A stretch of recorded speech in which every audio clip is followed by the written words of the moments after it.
Hola. En 2020, bueno, todos recordamos, la pandemia de COVID-19 cambió todo. Ecuador, claro, no fue la excepción. Una de las respuestas del gobierno fue ajustar las condiciones de trabajo en el sector público. Sacaron unas normas para reducir temporalmente la jornada laboral. Y esto, como era de esperar, generó un conflicto legal bastante serio que llegó hasta la Corte Constitucional. Terminó en la sentencia 2020-25. Hoy vamos a analizar a fondo esta decisión. El centro del problema, digamos, fue el Decreto Ejecutivo 1053 y un acuerdo del Ministerio de Trabajo, el MDT 2020-117.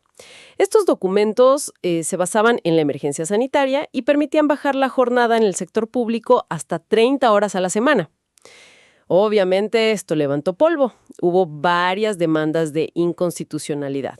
Así que bueno, vamos a ver qué había detrás de todo esto. Exactamente. Este caso puso cara a cara dos cosas. Por un lado, la facultad del Ejecutivo para emitir reglamentos, su potestad reglamentaria. Y por otro, la protección de los derechos laborales que da la Constitución. Y en medio de todo, un principio clave: la reserva de ley. Lo interesante aquí, y creo que es lo fundamental, es que la Corte no se metió tanto a decir si reducir la jornada era bueno o malo, o si era necesario por la crisis. No, se enfocó más bien en el cómo, en la forma en que se crearon esas reglas. Entendido. El foco en la forma, no tanto en el fondo. Pero para que tengamos la imagen completa, ¿qué permitían exactamente estas normas? ¿Qué decían? Bueno, permitían una reducción de jornada, pero de forma excepcional. Podía bajar hasta 30 horas semanales, como dijiste, y por un tiempo limitado, máximo 12 meses. Eso sí, necesitaba una autorización del ministerio para cada caso. Y aunque se decía que para calcular cosas como indemnizaciones o los aportes al Seguro Social se usaría la base de 8 horas, bueno, la preocupación era si esto afectaría el pago mensual real. Ese era el punto delicado. Y ahí es donde entra ese concepto que mencionaste, la reserva de ley. Suena importante. Es fundamental. La Constitución ecuatoriana, como muchas otras, dice que hay ciertos temas, sobre todo los que tocan derechos fundamentales, como el derecho al trabajo y sus partes esenciales como la jornada, el salario. Esos temas solo se pueden regular con una ley formal aprobada por la Asamblea Nacional. Y esto no es por capricho, ¿eh? Busca asegurar que haya debate público, que se escuchen distintas voces, que haya representación democrática antes de tocar algo tan vital para la gente. Entonces, crear una modalidad nueva de jornada que además podía tocar el salario no se podía hacer según los demandantes, solo cambiando un reglamento con un decreto. O sea que las posturas estaban bastante claras. Por un lado, los sindicatos, los servidores públicos. Sí, ellos decían, se está violando la reserva de ley. Esto, en el fondo, es una forma de bajar sueldos. Se están afectando derechos como la estabilidad, la irrenunciabilidad.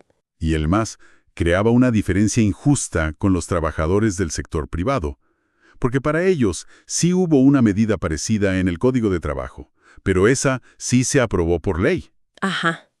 Y del otro lado, el gobierno, la presidencia, el ministerio. Claro, ellos defendieron las normas, argumentaron la necesidad por la pandemia, que era para proteger la salud, y decían que el Ejecutivo sí podía hacerlo, que estaba dentro de su potestad reglamentaria. Hablaron de una reserva de ley relativa, como diciendo que no todo detalle necesita una ley formal si solo desarrolla algo ya existente. También recalcaron que era algo temporal, excepcional. Jornada especial diferenciada, así la llamaron, la que creó el decreto, no era simplemente un desarrollo de las jornadas que ya estaban en la Ley Orgánica del Servicio Público, la LOSEP. Era algo nuevo. Fíjate, la LOSEP ya tenía una jornada especial, sí, pero por razones muy diferentes, por el tipo de trabajo, si era peligroso, nocturno, y lo más importante, esa jornada especial de la LOSEP dice claramente que si se reducen horas por esas causas, la remuneración se protege, el salario no se toca. En cambio, esta nueva jornada del decreto era por emergencia sanitaria o por temas de presupuesto, y no daba esa protección explícita al salario.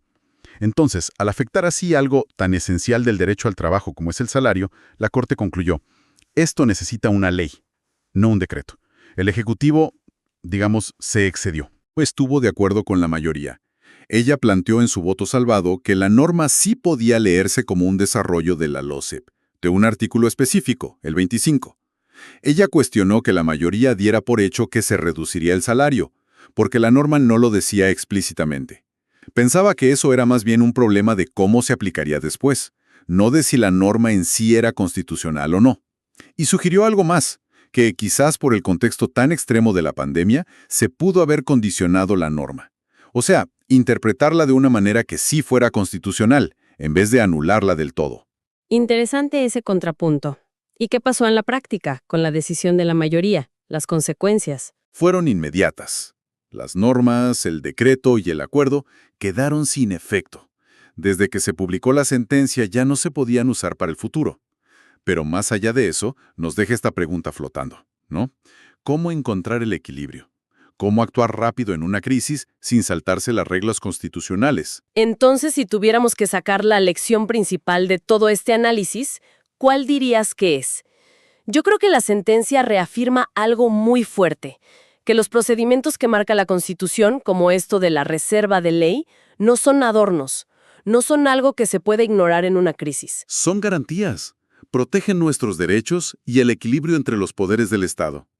Nos recuerda que el cómo se hacen las cosas en derecho es tan importante, a veces incluso más que el qué se hace, aunque la intención sea buena. Y nos deja pensando, claro, ¿cómo pueden los estados responder rápido y bien a lo inesperado, a una pandemia, a un desastre, sin pisotear su propia Constitución y los derechos que protege?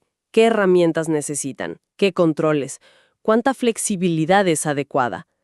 Este caso de Ecuador, la verdad, nos da mucho material para reflexionar sobre los límites del poder, incluso cuando actúa buscando un bien común como la salud.